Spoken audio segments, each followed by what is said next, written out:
أنت تعتقدين أن الأحكام الشرعية محصورة في القرآن الكريم فقط؟ أنا بشوف إن القرآن كامل وما يحتاج شيء، كتاب الله كامل. ممتاز تمام. هل المرأة الحائض تصلي أم لا؟ ما عندي إجابة. ألم تقولي أن الأحكام الشرعية محصورة في القرآن الكريم؟ أخرجي لي حكم صلاة الحائض من القرآن الكريم. صراحة ما عندي. طيب جميل. الله عز وجل يقول وآتوا الزكاة، كيف نؤتي الزكاة؟ من القرآن، أعطيني الجواب. ما عندي. طيب وأقيموا الصلاة، كيف أقيموا الصلاة؟ في القرآن ما في طريقة صلاة. طيب ألم تقولي أن الأحكام الشرعية محصورة في القرآن فقط، وأن القرآن فيه كل الأحكام الشرعية، فلماذا لم تجيبي إلى الآن على أي سؤال سألته لك؟ الصلاة صلوا كما رأيتموني أصلي. صلوا إيش؟ كما رأيتموني أصلي، هذه في الحديث مذكورة. بس مش أنت منكرة للسنة؟ ليش لجأت إلى الحديث؟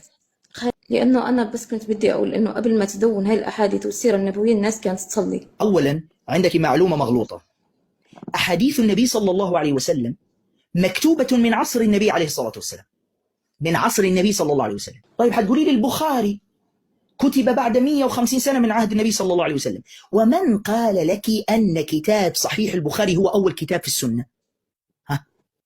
شوفوا أنتوا كيف منكري السنة، أصلا ما تعرفوش حتى تاريخ تدوين السنة.